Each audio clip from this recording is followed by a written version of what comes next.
After platinuming the first Mass Effect, I couldn't wait to get started with Mass Effect 2. I've heard so many amazing things about it over the years, and how it took the great game Mass Effect was and just made it better.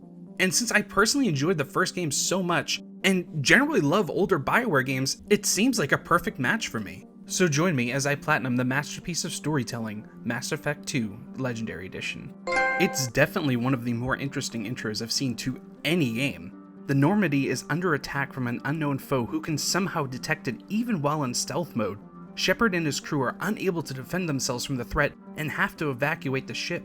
Joker, in a desperate attempt, does everything he can to get the Normandy to safety, but he is simply outgunned. Shepard makes a desperate attempt to rescue him, and while he gets Joker to safety, he is unable to save himself. It was a very bold way to start off a sequel, but proved to be a great setup to the plot.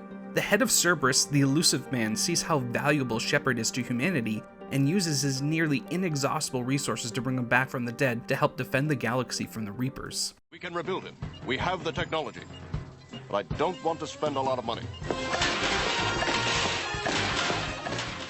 Bringing Shepard back from the dead served as an interesting way to set up the story, and actually made sense gameplay-wise. Since you can import your character from the first game, this gave a canon excuse as to why you could change your class and appearance. So since I wanted to eliminate a second playthrough, I decided to start off with Insanity difficulty this time around. I read that the Sentinel class was best for it, and since I wanted to try out something different from the Soldier class, it actually worked out for me.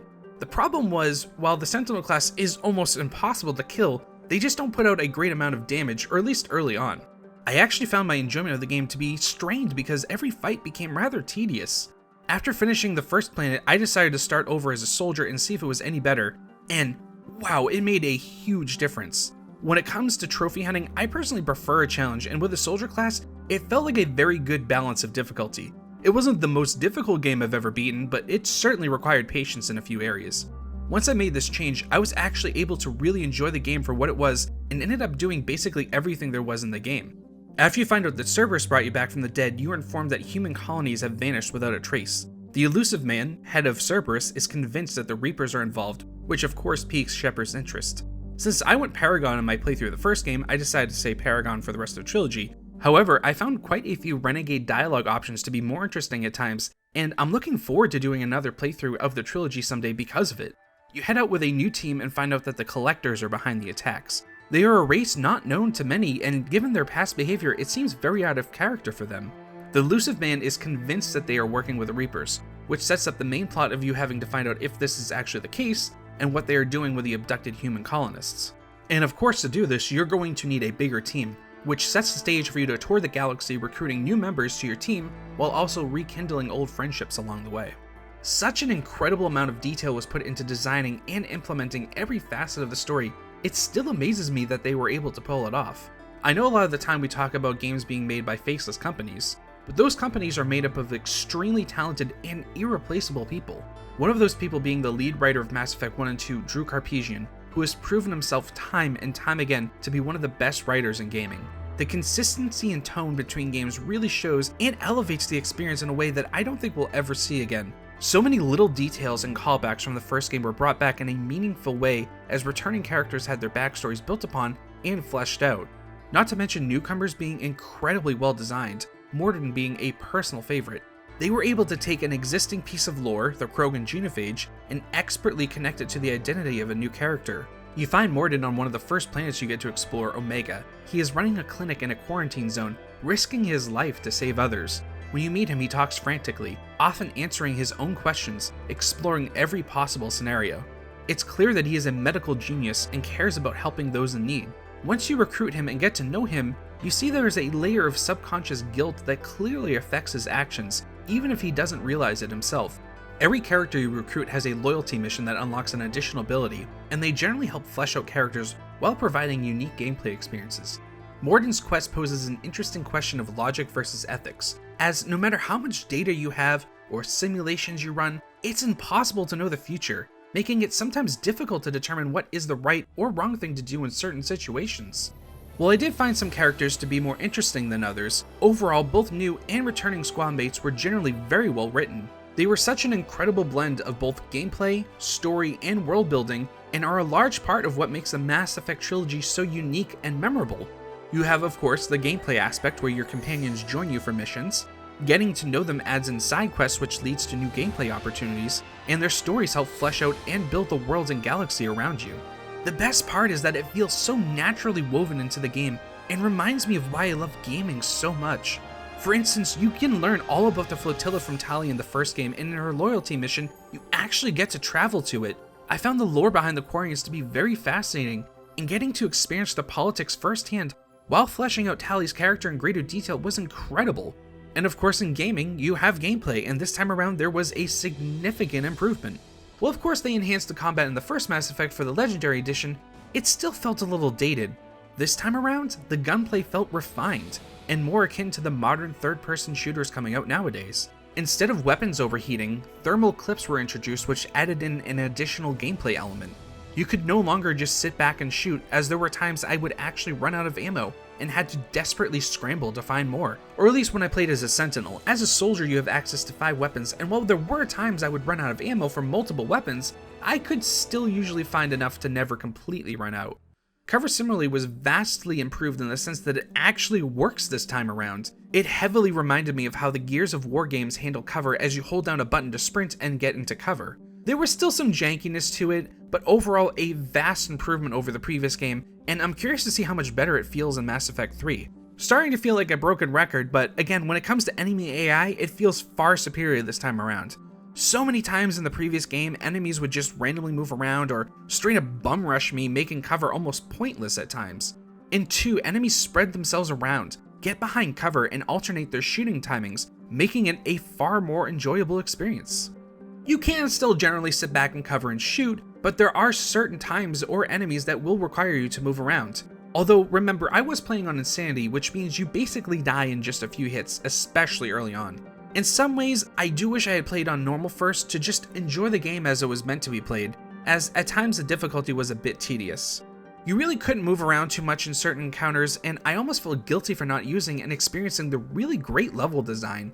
One of my few criticisms of the first game was, while the main missions felt unique, the side quests were very samey in the gameplay department, and all the locations were one of 3 almost identical venues. Not this time around. Every mission, whether it was a main or side quest, was unique and well laid out. While it could still be a little repetitive at times with you going down corridors shooting somewhat generic bad guys, each level was unique enough to keep me engaged. Some even went outside the norm, especially some of the DLC missions, which were admittedly hit or miss. One had you go undercover at a party hosted by a Bond villain with a million accents that had you pull off a heist, and proved to be extremely fun. Another had you fight solo, which was an interesting idea, but it didn't really work out in practice. One aspect I felt was changed a little bit too much were the RPG mechanics, and I feel this is really subjective as I personally love RPGs, and the more ways to build a character, the better for me. Mass Effect 2 took the RPG stuff and basically streamlined it, which for some people I'm sure is a positive. Now everyone can hack terminals, so you don't have to have a squad mate with certain skills, which was nice, but I feel like they went a little too far with the weapon customization. While you still get weapon drops, they are very rare, and weapon mods were removed.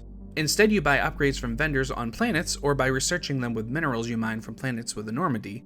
It's a perfectly functional system, and there's technically nothing wrong with it. I just wish there was a more in-depth system in place. It's one of the few, if not only, areas I felt like the game regressed instead of progressed. While streamlining mechanics can make a game flow better and simplicity can still be fun, I just felt like something was lost along the way. The usage of powers during combat is smoother though, as you now have more buttons you can map them to. That being said, some powers like Adrenaline Rush were way better than others, and I really found myself using that almost all of the time.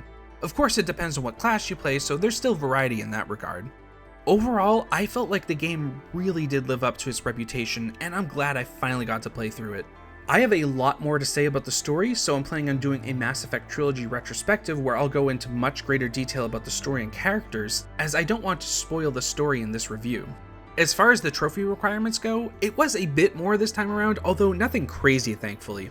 There were quite a few missable trophies however, and for people who have played the game before, it's obviously fine, but for people like myself, it did lead to some minor spoilers as I didn't want to miss anything. This is one of those awkward aspects of trophy hunting where trophy lists, especially ones for remastered games, can be geared towards players who have experienced the game before. Basically, there's a trophy recruiting all squad mates, one for all of their loyalty missions, your standard story related ones, and various miscellaneous trophies for using powers a certain amount of times. All of those trophies were not that bad. The one that bothered me a little was the one for the last mission. Basically, without spoiling too much, you have to do things in a specific way for that mission, and if you make the wrong choices, you will not get the trophy. Not only that, you have to do several things throughout the entirety of the game to actually prepare for it as well, so I had to look at the requirements early on to make sure I didn't miss anything. I think I would have enjoyed it a lot more if I had gone in completely blind, but at least it didn't spoil the ending for me. I tend to do everything there is to do in a game, so honestly, I probably would have done the pre-mission preparations naturally, but the actual mission itself, I have no idea if I would have made the right choices or not. I debated on doing the mission first, then reloading my save to play through with a guide, but I wanted to get this review out and get started on Mass Effect 3. It's not a huge deal, just the reality of platinuming games in your first playthrough of them. Other than that, I love doing almost all of the other trophies. I obviously wanted to recruit all squad mates anyways and would have done their loyalty missions regardless. Playing on Insanity wasn't required for the platinum, but it is part of the separate trophy list for the Legendary Edition. I did have to reload a save to farm the trophy for warping 25 barriers of enemies, as there really isn't that many enemies with barriers throughout the game, and I did almost everything. On top of that, unless you're playing a class that has that ability, which I wasn't, you have to have 1 or 2 team members with you on every mission just in case, which is a little annoying. My suggestion is just to do what I did and reload an earlier save to farm it. The other power trophies are actually pretty easy to get, and most people will probably get them through naturally playing the game. I did have one issue with a separate legendary trophy list though. There's a trophy for romancing a team member in each game, but when I romanced Liara, it did not count. I'm guessing because that was originally DLC content. So I had to suck it up and romance Miranda also, and that did count thankfully. But it will probably affect my story in the third game, which I really wasn't crazy about. Again, I probably could have done that trophy in another playthrough, but since I'm making videos, I did just want to finish up everything so I could move on to other games. Overall, with the exception of the last mission trophies, it was a really good list. Nothing too grindy or over the top, and the game was great to boot, so I'm going to give Mass Effect 2 Legendary Edition a Platinum trophy. That being said, if it's your first time playing Mass Effect 2, I would strongly suggest just playing through the game first and then going for the Platinum in your second playthrough. The story will be far more enjoyable without spoiling anything by looking up trophy requirements, and in some cases if you're thorough, you might end up doing most if not all of the requirements for the Platinum naturally. Since I enjoyed the first 2 games so much, I'm pretty curious how I'll feel about Mass Effect 3. I played it on the PS3 back in the day, but I didn't get too far, and I still have no idea how it ends, so that will feel fresh to me. Given its reputation, I'm almost reluctant to experience it myself, but I'll have to judge it when I see it for myself. Like I said earlier, once I do a Platinum review for the third game, I will do a retrospective of the Mass Effect franchise. I'll probably play Andromeda as well, but I'm not sure if I'll do a separate video for that or just include it in the retrospective. But I still need to do my Yakuza franchise retrospective, so that might come out first, so everything is still fresh in my head. If not, I'll do that after the Mass Effect one. If you enjoyed the video, hit the like button and consider subscribing and sharing my content. Thanks so much to all the new subscribers, every sub really helps out the channel. Thanks so much for watching, I'll see you all in the next video.